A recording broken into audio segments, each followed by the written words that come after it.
এখনই অনেকে এই প্রশ্ন তোলেন, বিএনপি কি পারবে? বিএনপি অতীতে একবার নয়, দুইবার নয়, অনেকবার করে দেখিয়েছে যে একমাত্র বিএনপি করতে পারে। নতুন করে আবারও সামনে এলো সেই পুরনো প্রশ্ন, বিএনপি কি পারবে? আসলে কি তারেক রহমান পারবেন? আর এই প্রসঙ্গটি এবার সামনে আসলো তারেক রহমানের দেশে ফেরা নিয়ে গঠিত কমিটির আমন্ত্রণে সম্পাদকদের মতবিনিময়ে। আগামী দিনগুলো অনেক কঠিন। আগামী যে সরকার আসবেন তাদের জন্য সময়টা হবে আরও কঠিন। আমার মনে হয় বিগত 50 বছরের ইতিহাসের সবচেয়ে একটা কঠিনতম। এখনই অনেকে এই প্রশ্ন তোলেন, বিএনপি কি পারবে? এত জটিলতা, এত কঠিন, এত সমস্যা তৈরি হচ্ছে বিগত 50 বছরে, 20 বছরে, 16 বছরে। এটা কি বিএনপি নেতৃত্ব পারবে কি না? 3 বছর পারবে, 4 বছর পারবে, কে এমন কথা বলে 2 বছর পারবে। তাহলে কী হবে? তাহলে দেশের আরেকটা ভয়ঙ্কর বিপদের মুখে আমরা পড়ে যাব। আমরা ভয়ঙ্কর একটা যাত্রা হবে যেখান থেকে আমাদের বের হওয়া কঠিন, যার লক্ষণ ইতিমধ্যে আমরা এখনই দেখতে পাচ্ছি। আসলে কি বিএনপি পারবে?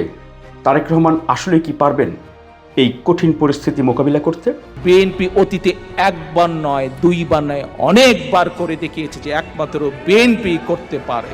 তারেক রহমানের এই উত্তরটি মতিউর রহমানের প্রশ্নের জবাবে নয়, এটি আরও কয়েক বছর আগে লন্ডনে এক অনুষ্ঠানে প্রসঙ্গক্রমে তারেক রহমান বলেছিলেন, হ্যাঁ বিএনপি পেরেছে, বিএনপি পারবে। কিছু কিছু মানুষ আজ একটি প্রশ্ন তুলেন যে এই যে আজকের এই মাফিয়া সরকার, এই ভোট ডাকাত নিশিরাতের অবৈধ সরকার, এরা দেশকে যে অবস্থায় নিয়ে গিয়েছে, বিএনপি কি পারবে?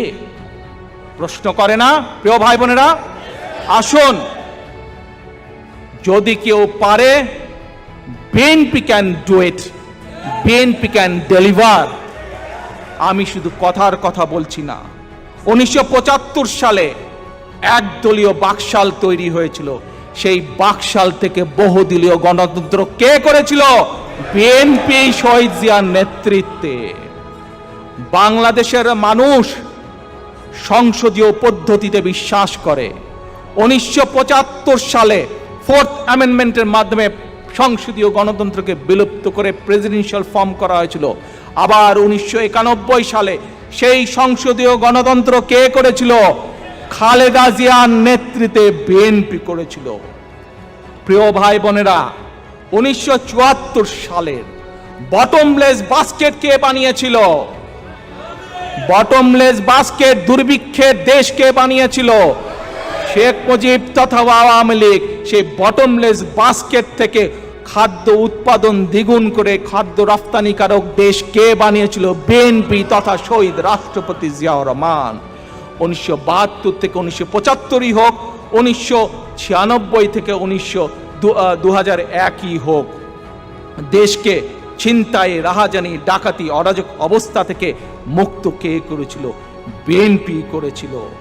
বাকশাল আমলে যে উচ্চ আদালতের বিচারকরা আছেন, তাদের চাকরি থাকবে কি থাকবে না সেটি শেখ মুজিব নিজের হাতে নিয়ে এনেছিল। পরবর্তীতে শহীদ রাষ্ট্রপতি জিয়াউর রহমান জনগণের ক্ষমতায় বিশ্বাস করেন, জনগণের শাসনে বিশ্বাস করেন, আইনের শাসনে বিশ্বাস করেন। সেই আত্মবিশ্বাস ছিল বলে সেই ক্ষমতা তিনি জুডিশিয়াল কাউন্সিলকে উনি দিয়ে দিয়েছিলেন।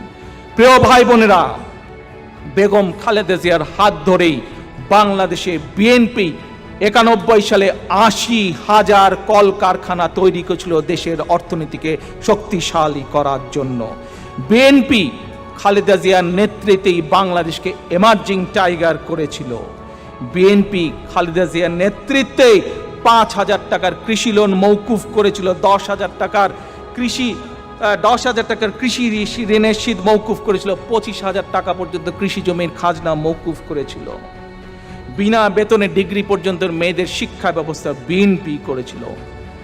প্রিয় ভাই বোনেরা, বিএনপি পারে বলেই বিএনপি এই কাজগুলো করেছিল। কাজেই আজ যাদের মনে প্রশ্ন বিএনপি পারবে কিনা, বিএনপি অতীতে একবার নয়, দুইবার নয়, অনেকবার করে দেখিয়েছে যে একমাত্র বিএনপি করতে পারে। আর 24-এর গণঅভ্যুত্থান পরবর্তী বাংলাদেশে যেই সামাজিক এবং রাজনৈতিক পরিবর্তন, সেই পরিবর্তন কিভাবে সামাল দেয়া যাবে বা মোকাবিলা করতে হবে, নিশ্চয়ই এতদিনে নতুন নতুন কৌশলও তার পাশাপাশি আবিষ্কার হয়ে গেছে। আর তারেক রহমানের দূরদর্শী রাজনৈতিক সিদ্ধান্ত, নেতৃত্ব, ব্যক্তিত্ব নিশ্চয়ই সেই আশাবাদকে, সেই সম্ভাবনাকে আরও বেশি জাগ্রত করে।